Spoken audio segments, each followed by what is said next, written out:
Hier, j'ai assisté à une conférence du professeur Hassan Jamali qui disait que le voile est la plus grande arnaque théologique du XXe siècle. Aujourd'hui, je suis dans une exposition photographique dédiée à des femmes voilées. Les organisateurs de cette exposition se défendent de faire l'apologie du voile. MTélé et Magazine vous rapprochent de cette démarche qui reste audacieuse et rencontre pour vous des femmes ayant contribué à la réalisation de l'exposition. Elles expliquent, assument et défendent leur choix de porter le voile, non sans fierté.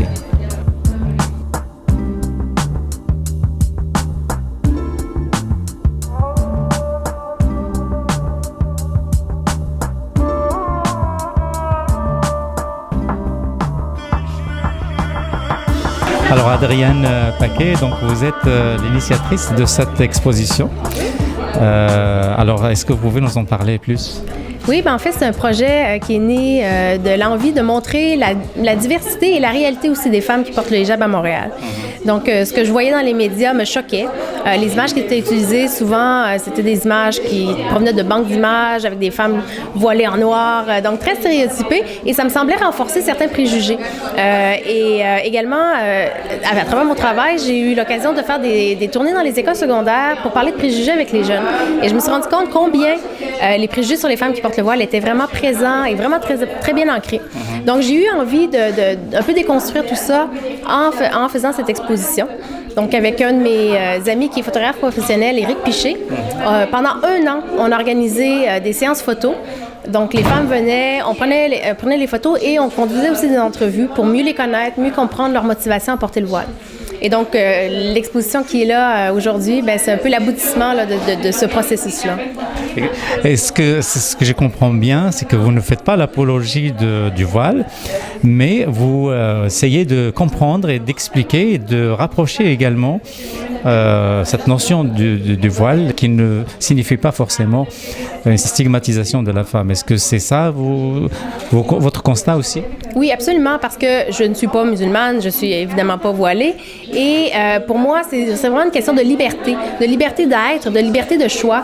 Je pense qu'on a le droit d'être au Québec qui on veut, dans les limites des chartes et dans les limites des lois aussi. Et donc, non, ce n'est pas une apologie du voile ou de l'islam, mais c'est vraiment une volonté d'intégrer les concitoyennes dans l'espace, de les aider à être bien ici, parce que là, en ce moment, tout ce qu'on fait, c'est de les pointer du doigt en leur disant qu'elles ne sont pas d'ici, qu'elles ne respectent pas nos valeurs, alors que finalement, on ne parle que d'un foulard sur la tête, on ne parle pas des agissements, on ne parle pas... Donc, c'est des femmes très, très intégrées, et c'est un peu ça qu'on voulait démontrer, c'est qu'il faut arrêter de ne voir que le voile. Ce qui nous voile, c'est un peu ça le titre. Exactement. En fait, c'est qu'est-ce qui nous voile, qu'est-ce qui nous empêche de voir autre chose que ce voile. Donc, c'est un peu de déconstruire les idées reçues. Alors, dans un laps de temps, ici, dans les médias québécois, on est passé du halal au voile. Récemment, il y avait des articles sur le voile et tout ça. Et il y a des gens qui s'expriment en disant que la vue d'une femme voilée crée un malaise chez eux. Ouais. Alors, à votre avis, est-ce que c'est justifié, ce malaise-là, à la vue de d'une femme voilée? Mais je pense que le malaise, il est compréhensible. C'est-à-dire qu'au Québec, l'islam, c'est quelque chose qui est nouveau. Personne n'est né à l'ombre d'une mosquée. Il y a personne qui a eu... La présence musulmane, elle est assez récente. Donc, c'est légitime, je crois, d'avoir un malaise. Par contre, ce qui est problématique, c'est quand on l'exprime de manière violente et hostile, comme ce qu'on entend en ce moment dans les médias. Des retournes dans ton pays, pour moi, c'est inacceptable.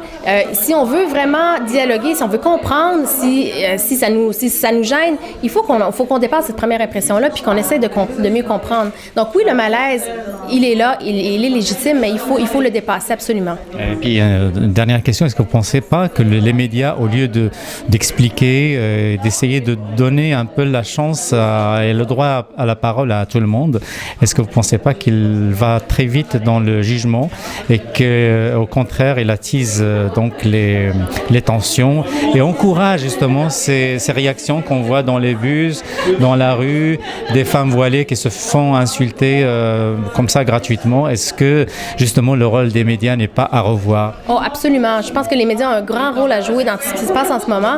On accorde beaucoup trop d'importance à ces questions-là. Par exemple, le cas de la burqa qui monopolise les débats alors qu'on parle d'une minorité, infime minorité de musulmans à Montréal. C'est un peu la même chose qui s'est passée avec les gangs de rue. Alors, la criminalité des gangs de rue, c'est à peu près 1,6 % de la criminalité à Montréal, alors que ça occupe 60 à 70 % du temps d'antenne quand on parle de crimes. Donc, c'est ce qui arrive un peu avec la communauté musulmane. J'ai l'impression qu'on ne parle que des éléments négatifs en leur accordant beaucoup trop d'importance et aussi en ne filtrant pas les commentaires des gens qui sont parfois beaucoup trop violents et qu'on laisse diffuser comme ça sans les retenir.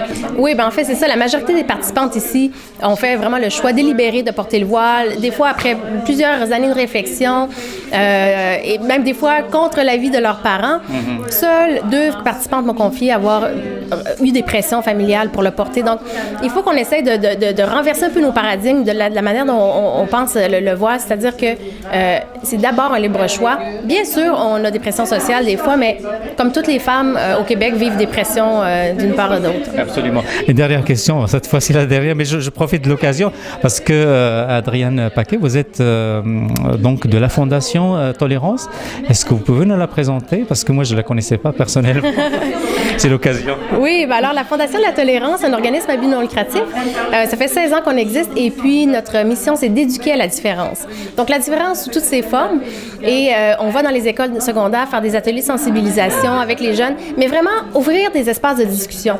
Parce que les jeunes sont curieux, ils ont plein d'opinions sur ce sujet-là. Donc nous, on essaie de leur offrir un espace où ils peuvent s'exprimer librement et où on peut ensemble essayer de déconstruire les idées reçues.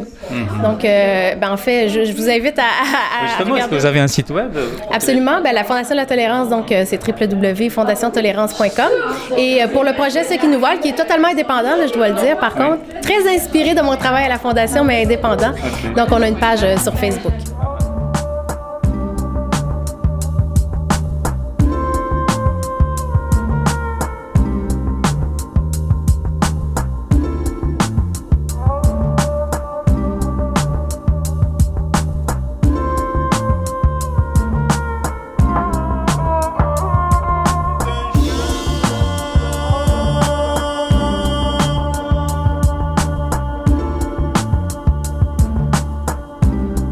Barbara. C'est Hélène. Ah, Hélène? Hélène. Ok. Alors, donc, je comprends bien, vous êtes convertie à l'islam depuis un beau temps? Depuis 20 ans. Ah, 20 ans? Le mois 12. Alors, donc, vous avez accepté de participer à cette exposition. Comment vous étiez approché? Comment vous avez répondu? Comment ça s'est déroulé, donc, toute l'opération vous avez posée pour le photographe? Ben, je l'ai vu sur Internet. Ma fille, qu'on voit sur la photo, a participé avant moi et m'a convaincue par la suite de participer. J'ai trouvé ça vraiment fun, de participer à ça. C'est unique comme projet, hein? C'est vraiment unique. Et voilà, j'aime bien aussi le fait que ça ne s'est pas arrêté à la mosaïque. Donc, il y a des projets comme ce soir, l'exposition de ce soir. Il y a eu une autre rencontre du même genre aussi à Ville-Saint-Laurent. Il y a d'autres projets aussi qui sont associés à ça. Donc, c'est ça que j'aime bien aussi, c'est que ça ne s'arrête pas juste aux photos. Il y a beaucoup plus qui va sortir de ça. Est-ce qu'à votre avis, une démarche comme ça peut dissiper un peu les préjugés et les craintes également des autres personnes qui voient dans le voile une manière de stigmatiser la femme? Je l'espère, bien que j'entretienne pas énormément d'espoir, mais je l'espère quand même. Mais je crois que les gens qui trouvent qui ont des préjugés sur certains groupes religieux ou culturels, beaucoup d'entre eux vont toujours les avoir. Peu importe ce qu'on essaie de faire, là, je veux dire, ils les entretiennent, ils les nourrissent, puis on dirait qu'ils aiment ça, mais j'espère que ça va déconstruire certains préjugés. Moi, j'ai peut-être plus espoir pour leurs enfants. C'est ça, leurs enfants, puisque maintenant, il y a beaucoup de musulmans qui sont nés ici, en fait. C'est ça, des Arabes, des Africains, puis c'est ça. Alors, ils vont à l'école ensemble, puis je crois que ça leur permet d'être plus ouverts d'esprit. En Montréal, en tout cas. Est-ce que les musulmanes peuvent être musulmanes à part entière et avoir une grande croyance, et avoir la foi et tout ça, mais sans le voile? Est-ce que le voile est indispensable, à votre avis? Indispensable à avoir la foi, non. Je crois que c'est un choix que chacune fait. C'est vraiment une décision personnelle. Je je crois qu'il y a des femmes qui sont voilées qui n'ont pas nécessairement plus de foi que des femmes qui ont pas de voile. Mais bon, pour moi, le voile, dans mon cas, c'est tout simplement une question de modestie. C'est pas un statement que je fais, c'est pas parce que je tiens à faire de la provocation ou quoi que ce soit du genre. C'est vraiment une question de modestie, de pudeur. Quand je sors de chez moi, j'aime être couverte. Et puis c'est tout, c'est personnel, quoi. Tout à fait. Et puis par rapport à tous les débats qui sont suscités un peu partout dans les médias pour exprimer un peu un certain malaise vis-à-vis du port du voile ici au Québec, qu'est-ce que vous répondez? Mais je pense que c'est pas juste le port du voile. Je pense qu'en général, les gens aiment bien taper sur la tête des musulmans, des juifs, de tout ce qui est pas québécois, blanc, catholique, c'est ça. Je pense que, parce que là, à un moment donné, c'est la viande halal, c'est les juifs, c'est sûr qu'on peut aller loin, là. Il y a beaucoup d'exemples à donner, mais je crois que c'est juste une question d'accepter son prochain, vivre et laisser vivre.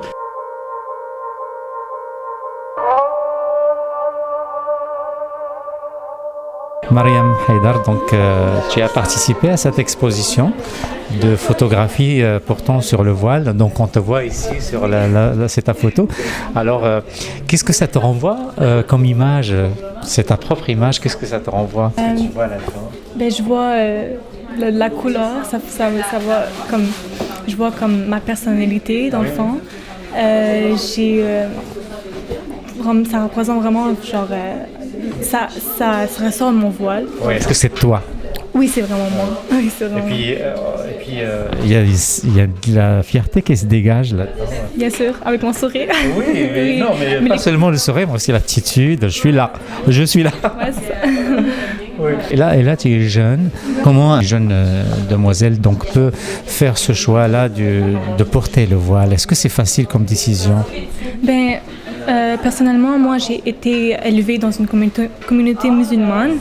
Moi, je suis née ici, premièrement, puis je n'étais pas vraiment dans la communauté québécoise, j'étais juste plus dans la communauté musulmane, puis j'ai été dans une école musulmane aussi, puis j'étais habituée, le port du voile était comme mentionné comme dans le costume de l'école, puis ça a été vraiment facile. Puis personnellement, moi, j'aime pas vraiment montrer les aspects de mon corps, puis j'aime pas que les autres me regardent d'une façon, genre vraiment que je veux pas qu'il y ait une attraction, vraiment. C'est plus... Mais est-ce que à toi, il est arrivé des moments où on t'a mis mal à l'aise parce que justement, on te regardait ou on te parlait à cause du voile? Non, franchement, moi, je regarde pas les regards des autres. Je m'en fous complètement. Puis parce que, tu sais, juste comme mettre un voile sur les préjugés, c'est ça que je veux. Puis ça... Tu sais, je me sens vraiment confortable en ce que je suis, puis je porte le voile. C'est ta paix intérieure. Ouais, exactement. Puis c'est moi qui a vraiment décidé de porter le voile. Puis je m'en fous quand même des autres là, ce qu'ils pensent qu'ils veulent, mais moi c'est ça. Puis j'ai le droit de vraiment m'exprimer de cette façon.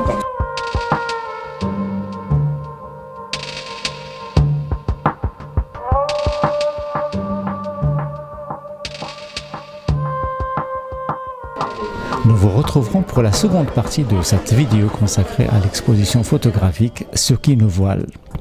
Merci de votre attention.